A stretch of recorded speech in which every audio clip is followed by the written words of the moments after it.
Good morning, student. My name is Kavita Chaudhary from Sunita Global School. I will teach you Hindi in class 6. तो बच्चों, आज की class में हम पढ़ने वाले हैं आपके हिंदी की पाठ्य पुस्तक रिमझिम से अध्याय 1 राख की रस्सी। इस चैप्टर में हमें बताया गया है कि एक लड़की होती है, वो लोनपोगार, जो कि तिब्बत के 32वें राजा सोनगव सेन ग्वाम्पो की मंत्री थे, उनके सामने अपनी चालाकी दिखाती है। और उस लड़की को अपनी चालाकी क्यों दिखानी पड़ती है, वो क्या कारण होते हैं कि उस लड़की को अपनी चालाकी दिखानी पड़ती है, और ये राख की रस्सी क्या है। तो आइए इस चैप्टर को पढ़ते हैं। लोनोपोगार तिब्बत के 32वें राजा सोनगव सेन गापो के मंत्री थे। तो जो लोनोपोगार थे वो तिब्बत के 32वें मंत्री सोनगव सेन गापो के मंत्री थे। वे अपनी चालाकी और हाजिर जवाबी के लिए दूर दूर तक मशहूर थे। मशहूर का अर्थ होता है फेमस।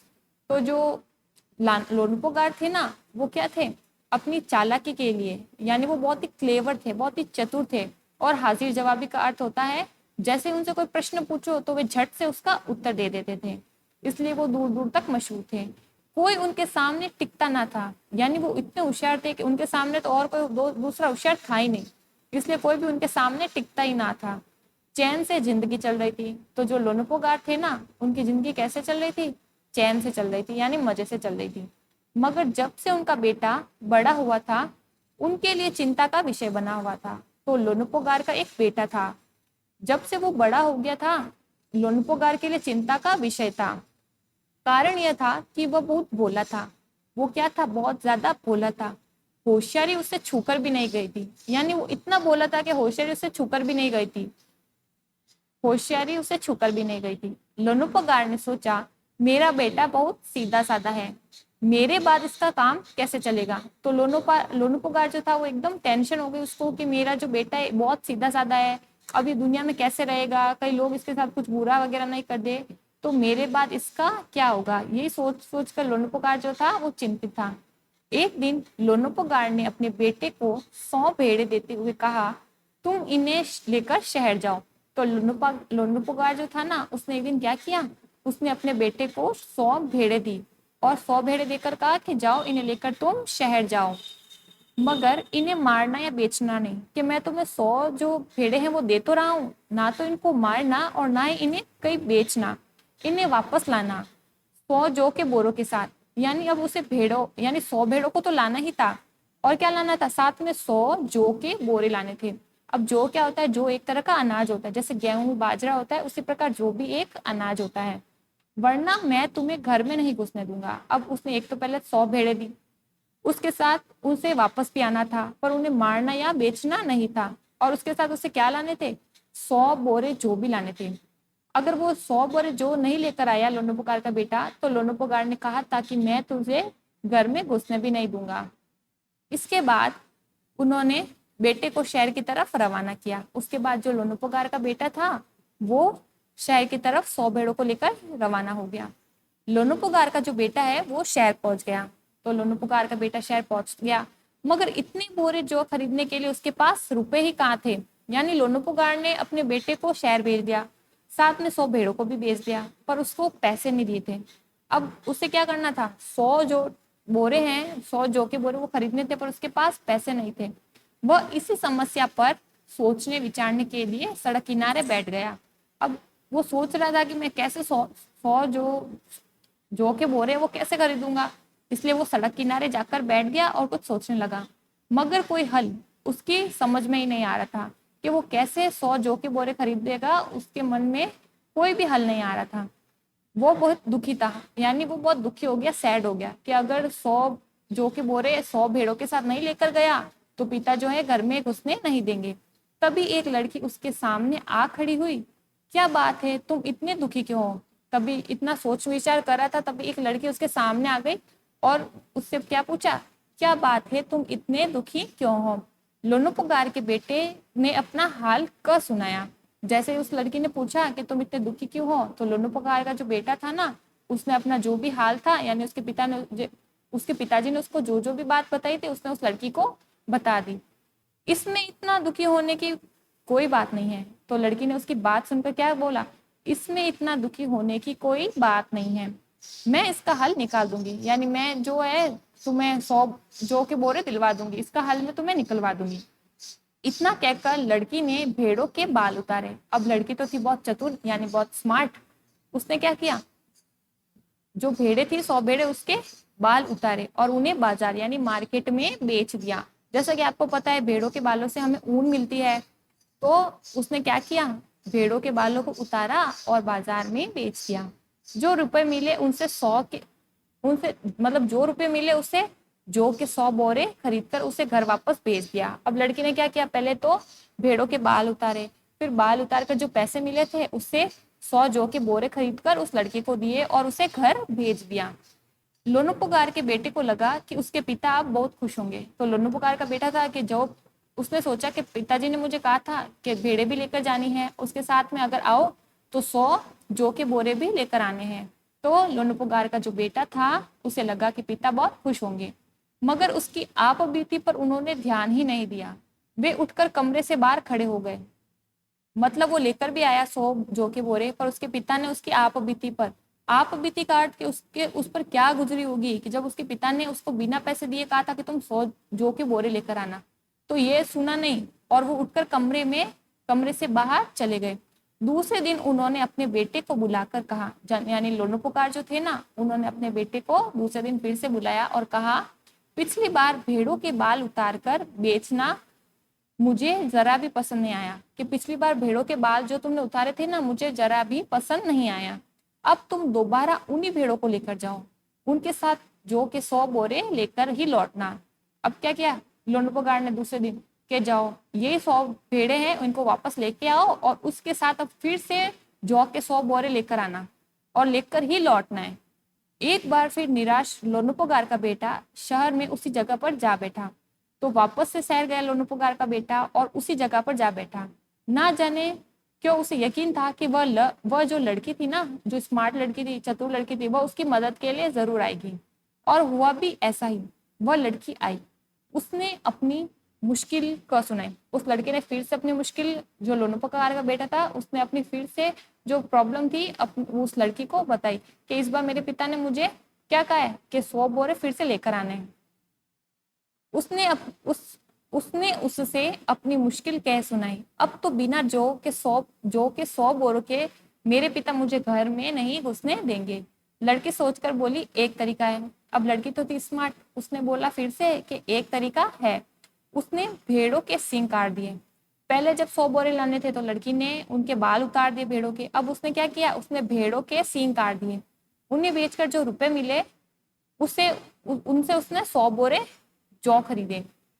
बोरे लोनुपुगार के बेटे को सौंप कर लड़की ने उसे घर भेज दिया। अब लड़की ने फिर से क्या किया, सींग काट कर जो पैसे मिले थे, पहले तो सींगों को बेच दिया, फिर जो पैसे मिले थे उससे 100 जौ के बोरे खरीदे और किसे दे दिया, लोनुपुगार के बेटे को देकर उसे घर भेज दिया। भेड़ों और जौ के बोरों भेड़ यानी भेड़े और जौ के बोरे पिता के हवाले करते हुए लोनुपुगार का बेटा खुश था। उसने विजय भाव से सारी कहानी सुनाई। मतलब जो जो भी शहर में हुआ था ना, कि मैंने भेड़ों के इस बार सींग बेच के पैसे लिए हैं और उससे मैंने 100 जौ के बोरे खरीदे, तो वो सारी बात उसने विजय भाव में, यानी जैसे कुछ जंग जीत लियो उस तरह से उसने अपने पिता को सुनाई। सुनकर लोनुपुगार बोले, उस लड़की से कहो कि हमें 9 हाथ लंबी राख की रस्सी बनाकर दे। तो लोनुपुगार ने बोला कि अच्छा वो लड़की तेरी मदद कर रही है, तो उस लड़की से कहना कि 9 हाथ लंबी, यानी हमने हमारे जो हाथ होते हैं उतनी 9 हाथ लंबी राख की रस्सी मुझको बनाकर दे। उनके बेटे ने लड़की के पास जाकर पिता का जो संदेश दोहरा दिया। तो लोनुपुगार ने अपने बेटे को कहा था कि 9 हाथ लंबी राख की रस्सी उस लड़की को कहना वो मुझे बनाकर दे। तो लोनुपुगार का बेटा उस लड़की के पास पहुंचा और उसने क्या कहा कि अब क्या कहा देखिए पढ़ते हैं। उनके बेटे ने लड़की के पास जाकर पिता का संदेश दोहरा दिया। लड़की ने एक शर्त रखी। लड़की ने क्या रख दी, एक शर्त रखी, मैं रस्सी तो बना दूंगी मगर तुम्हारे पिता को वो गले में पहननी होगी। अब लड़की थी स्मार्ट, एकदम लोनुपुगार से भी ज्यादा। उसने कहा कि मैं ये रस्सी बना तो दूंगी मगर तुम्हारे पिता को वो गले में पहननी होगी। लोनुपुगार ने सोचा ऐसी रस्सी बनाना ही असंभव है, यानी राख की रस्सी बनानी थी। पहली बात तो राख की रस्सी बनती नहीं है, उससे भी अगर बनेगी नहीं तो मैं उसे पहनूंगा कैसे। तो लोनुपुगार ने सोचा कि ऐसी रस्सी तो बनना असंभव है, इसलिए असंभव का अर्थ इम्पॉसिबल, इसलिए लड़की की शर्त मंजूर कर दी। तो लोनुपुगार ने सोचा लड़की राख की रस्सी बना ही नहीं पाएगी तो मैं कैसे पहनूंगा, इसलिए उसने लड़की की शर्त को मंजूर कर लिया। अगले दिन लड़की ने 9 हाथ लंबी रस्सी ली। लड़की ने क्या किया, 9 हाथ लंबी रस्सी ले ली, उसे पत्थर के सिल पर रखा। अब पत्थर का सिल क्या होता है, सिलवट्टा जो होता है हमारे घर में हमारी मम्मी मसाले पीसती है तो वो चिकना सा पत्थर होता है, वैसा ही एक पत्थर लिया, सिल का पत्थर। उस पर उसने 9 हाथ लंबी रस्सी को रखा और जला दिया। रस्सी जल गई, मगर रस्सी के आकार की राख बच गई। यानी रस्सी तो जल गई थी, पर रस्सी के आकार की जो राख थी ना, वो उस सिल के पत्थर पर रह गई थी, बच गई थी। इससे वह सिल समेत लोनुपोगार के पास ले गई। अब उसने क्या किया, सिल पर थी राख की रस्सी, जो रस्सी को उसने जलाया था वो क्या हो गई, राख की रस्सी हो गई थी। उस सिल समेत वो लोनुपोगार के पास उस रस्सी को लेकर पहुंच गई और उसे पहनने के लिए कहा। देखो लड़की कितनी स्मार्ट थी, रस्सी को रख दिया, जल भी गई, जो रस्सी की शेप थी वैसी के वैसे रह गई। अब उसने क्या किया, लोनुपोगार को रस्सी पहनने के लिए कहा। लोनुपोगार रस्सी देकर चकित रह गए, एकदम सरप्राइज हो गए, एकदम भौचक्के से हो गए। वे जानते थे कि राख की रस्सी को गले में पहनना तो दूर, उठाना भी मुश्किल है, क्योंकि राख कैसी होती है, मिट्टी की तरह राख होती है। हम मिट्टी को हाथ में लेते हैं, हमारे हाथ से मिट्टी फिसल जाती है, वैसे ही राख होती है। राख की रस्सी गले में पहनना तो दूर, उठाना भी मुश्किल है, तो वो कैसे उठाएंगे, हाथ लगाते ही वह तो टूट जाएगी। लड़की की समझदारी के सामने उनकी अपनी चालाकी धरी रह गई। देखिए लोनुपोगार कितने होशियार थे, सब उनके सामने मात खाते थे, उनके जैसा कोई भी नहीं था, दूर दूर तक कोई भी टिकता नहीं था, पर वो लड़की के सामने उनकी जो चालाकी थी वो धरी की धरी रह गई। बिना वक्त गवाए लोनुपोगार ने अपने बेटे की शादी का प्रस्ताव लड़की के सामने रख दिया। तो लोनुपोगार ने क्या किया, उस लड़की के सामने अपने बेटे की शादी का प्रस्ताव रख दिया, क्योंकि लोनुपोगार को पता था कि उनका बेटा बहुत ही भोला भाला है और समझदारी उससे छूकर भी नहीं निकली है। धूमधाम से उन दोनों की शादी हो गई।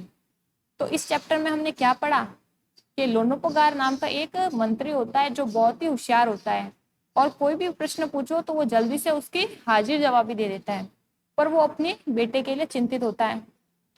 तो एक दिन वो क्या करता है, अपने बेटे को 100 भेड़े देकर बोलता है कि शहर जाकर तुम 100 जौ के बोरे लेकर आओ। अगर तुम 100 जौ के बोरे नहीं लेकर आते हो तो मैं तुम्हें घर में नहीं घुसने दूंगा। फिर वो लड़का शहर जाता है और वहां पर एकदम दुखी होकर बैठ जाता है। फिर उसे एक लड़की मिलती है जो उसकी समस्या का हल निकालती है। वो लड़की क्या करती है, वो जो भेड़े होती है उनके जो बाल होते हैं उसे उतार कर बेच देती है और उनसे जो पैसे मिलते हैं उससे 100 जौ के बोरे खरीद लेती है। फिर लोनुपोगार का बेटा 100 भेड़ों को और 100 जौ के बोरों को लेकर जाता है, पर लोनुपोगार को ये पसंद नहीं आता कि उनके बेटे ने जो भेड़ों के बाल है वो क्यों उतारे। फिर अगले दिन वो लोनुपोगार अपने बेटे को फिर से 100 भेड़ों के साथ शहर भेजते हैं और उन्हें बोलता है कि पिछली बार तो तुमने क्या किया था, जो उनके बाल बेचते थे, इस बार ऐसा मत करना और वापस से 100 जौ के बोरे लेकर आना। वो लड़का फिर से सेट जाता है और वहां जाकर फिर से दुखी हो जाता है, पर उसको कहीं ना कहीं होप होती है कि वो लड़की उसे वापस मिलेगी, और वो लड़की उससे मिलती भी है। वो लड़की क्या करती है, इस बार वो लड़की भेड़ों के सींगों को काट कर बेच देती है, और जिससे उसे मतलब लड़की को जो सींग काट के पैसे मिले थे उससे वो 100 जौ के बोरे खरीद कर लोनुपोगार के बेटे को दे देती है। अब लोनुपोगार का बेटा फिर से शहर आता है और अपने पिता को 100 भेड़े और 100 जौ के बोरे दे देता है। उसके पिता को वो बताता भी है कि उस लड़की ने मेरी मदद की थी। तो उसका पिता यानी जो लोनुपोगार था उसने क्या कहा कि तुम उस लड़की के पास जाना और कहना कि तुम 9 हाथ लंबी राख की रस्सी मुझे बनाकर देना। तो अगले दिन लोनुपोगार का बेटा फिर से उनके पास उस लड़की के पास जाता है और कहता है कि तुम मुझे 9 हाथ लंबी राख की रस्सी बनाकर दे देना। तो लड़की भी हाँ कह देती है कि मैं बना तो दूंगी, पर तुम्हें तुम्हारे पिता को जो है वो राख की रस्सी पहननी पड़ेगी। तो वो वापस लोनुपोगार का बेटा ये बात लोनुपोगार को बताता है और लोनुपोगार जो होता है सहमत हो जाता है, क्योंकि उसे वो सोचता है कि जो राख की रस्सी है उसे पहनना तो बनना ही मुश्किल है, तो मैं पहनूंगा कैसे, तो इसलिए वो उसकी शर्त मंजूर कर देता है। फिर अगले दिन लड़की राख की रस्सी को पत्थर के सिल पर रखकर जला देती है और राख की रस्सी बना देती है। फिर पत्थर समेत वो राख की रस्सी लेकर आ जाती है लोनुपोगार के पास और लोनुपोगार को पहनने को कहती है। अब लोनुपोगार जो है चकित रह जाते हैं, उनकी जो होशियारी होती है उस लड़की के सामने धरी की धरी रह जाती है। और क्या करते हैं, उनको कहीं ना कहीं पता होता है राख की रस्सी तो अब मैं हाथ में लूंगा तो ये तो टूट जाएगी, तो उन्हें पता चल जाता है कि वो लड़की होशियार है। फिर वो क्या करते हैं, उस लड़की से अपने बेटे की शादी कर देते हैं, क्योंकि लड़की होशियार थी और उनका बेटा भोला भोला था। तो उनको वो चिंता खत्म हो गई थी कि अब इस बेटी के साथ मेरा बेटा है तो वो अच्छे से ये इसे संभाल लेगी और मेरे बेटे को परेशान भी नहीं होना पड़ेगा। तो इस ये कहानी आज के लिए हम इस क्लास में इतना ही पढ़ेंगे। अगली क्लास में हम इस चैप्टर के क्वेश्चन आंसर के बारे में चर्चा करेंगे। उम्मीद करती हूँ आपको ये पाठ राग की रस्सी बहुत ही पसंद आया होगा। तब तक के लिए घर पर रहिए, सुरक्षित रहिए, अच्छे से पढ़ते रहिए। धन्यवाद।